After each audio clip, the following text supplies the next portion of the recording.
부처님께서 이제 우르벨라에서 30명의 기공자들이 자기들이 노는데 정신이 팔린 틈을 타서 이제 재물을 가지고 달아난 기녀를 찾아서 숲속을 헤매는 것을 이제 보고, 그 기공자들을 보고, 젊은이들이여 그대들에게 중요한 것은 무엇이라고 생각하는가? 여인을 찾는 일인가? 자신을 찾는 일인가? 라고 묻는데요. 불교는 이제 무아이기에 찾아야 될 내가 없는데 부처님은 여기서는 왜 나를 찾는 것의 중요성을 강조했을까요?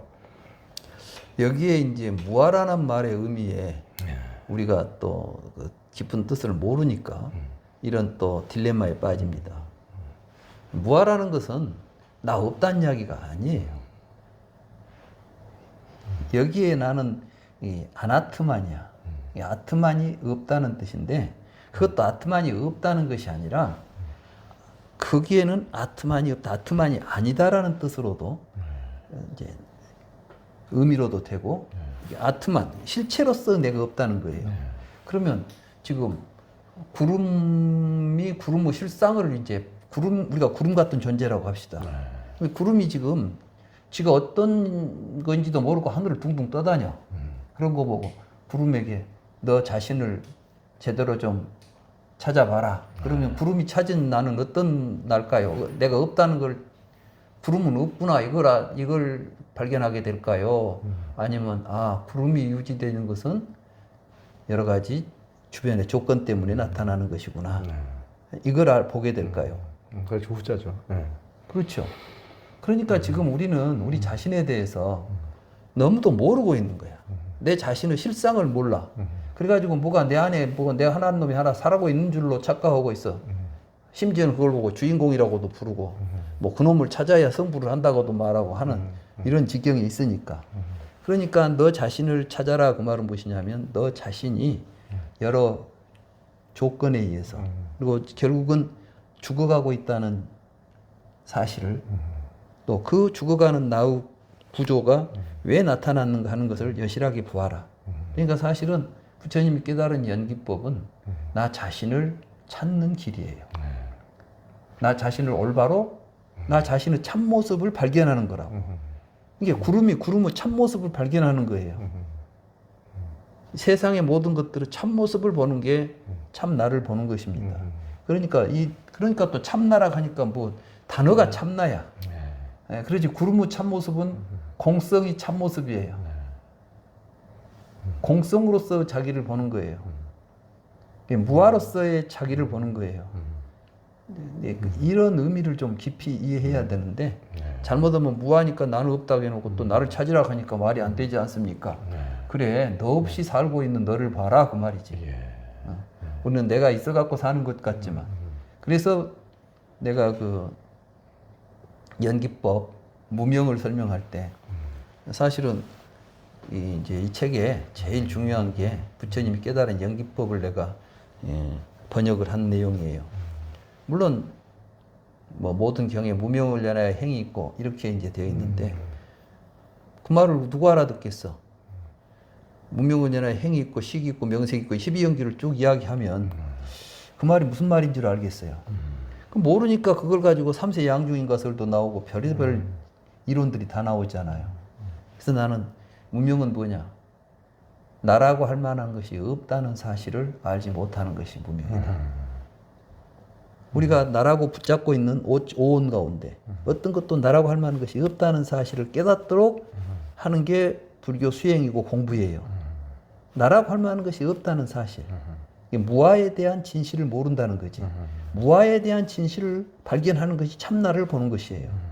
그래서 이제 그걸 모르기 때문에 내가 있다는 생각 가지고 사는 것이 행위예요. 그래서 나와 세계를 분별하고 그 가운데 여러 가지 이름과 형색을 가지고 그걸 통해서 우리는 지각하고 살아가면서 생로병사를 일으킨다. 그 이야기를 내가 쫙 풀어서 이제 책에 썼잖아요. 그리고 이제 두 번째, 환멸문을 어떻게 했냐면, 나라고 할 만한 것이 없다는 사실을 깨달으면 나 아닌 것이 없다는 생각으로 살아갈 수 있다. 우리가 어떻게 살아갈 것인가가 문제야. 사실은 나를 발견하자는 것은 나는 어떻게 살 것인가 문제를 해결하기 위해서 하는 거예요. 근데 나라고 할 만한 것이 없는데 나를 고집하지 않으면 어떤 삶이 되겠어요? 나 아닌 것이 없는 삶이 발현될 수 있는 거예요. 이게 보살행이죠. 그래서 이런 삶을 살게 되면 생로병사가 없어진다.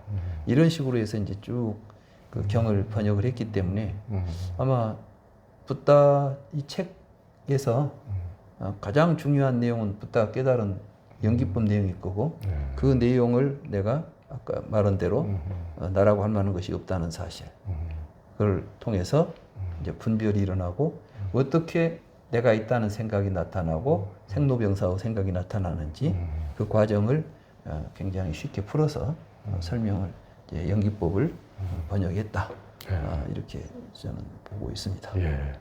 그러니까 여기서 이제 나를 찾는 것의 중요성을 얘기하는 것은 무슨 그 어떤 실체를 뭐 보라 이런 것보다는 나라고 붙들고 있는 그 실상을 그렇죠. 이제 나의 보라는. 실상. 이게 예. 지금 여기 있는 나는 도대체 어떤 존재인가? 예.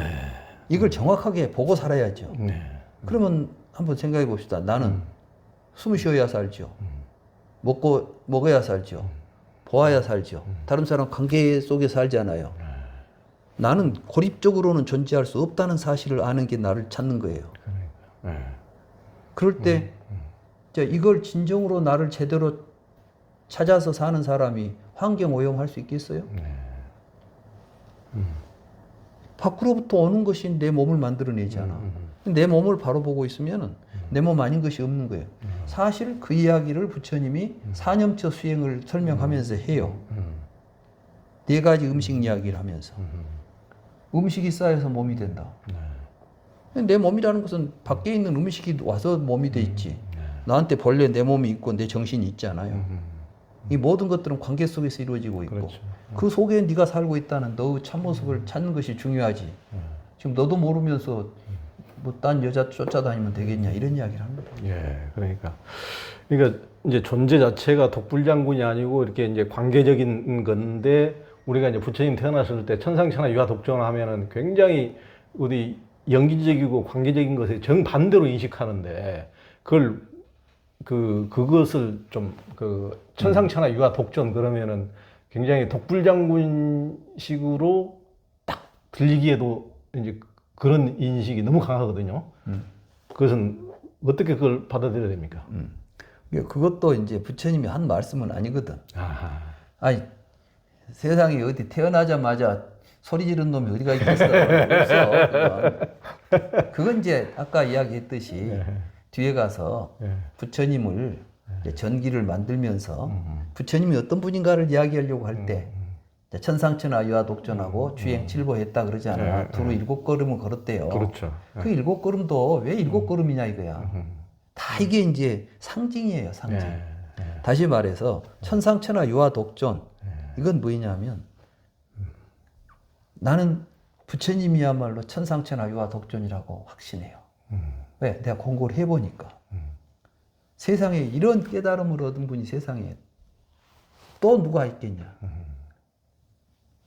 부처님 이전에도 없었고 이후에도 없다. 오직 부처님만이 해낸 일이다. 난 그래서 이제 천하의 가장 홀로 높은 분이다. 이것은 뒤에 부처님의 깨달음을 공부했던 사람들이 부처님을 평가한 내용이에요.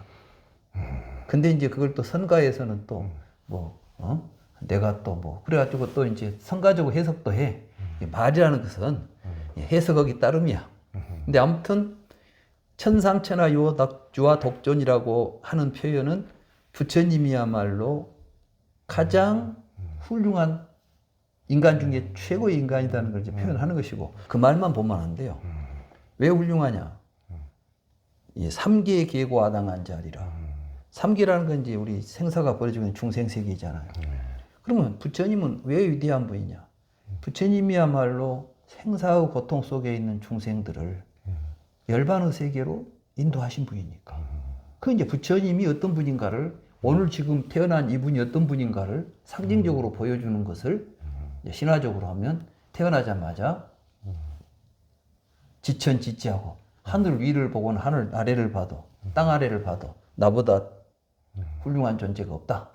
이것은 시달타가 태어나면서 한 이야기가 아니라 후대에 불교를 공부한 사람들이 평가한 내용이에요. 그걸 이제 탄생으로서 하고 주행 칠보했다는 것은 나는 이제 그 칠보라는 게 칠각지라고 생각을 해요. 그래서 이제 깨달음을 이루는 7단계의 것을 설하면서 주행, 두루 돌아다녔다. 온 세상에 이 법을 폈다. 그러니까 이제 부처님은 부처님은 탄생을 통해서 부처님이 어떤 분인가를 이제 신화적으로 또는 상당히 그 은유적으로 참 표현한 거예요. 얼마나 멋있어요.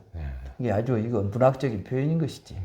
그런데 그걸 또 그랬다 해버리면 이제 그때부터는 좀, 예, 뭐, 처녀가 애 낳았다는 이야기나, 태어나자마자 소리 질렀다는 이야기나, 이거 뭐가 다르겠어. 그렇게 되면 안 돼요. 예.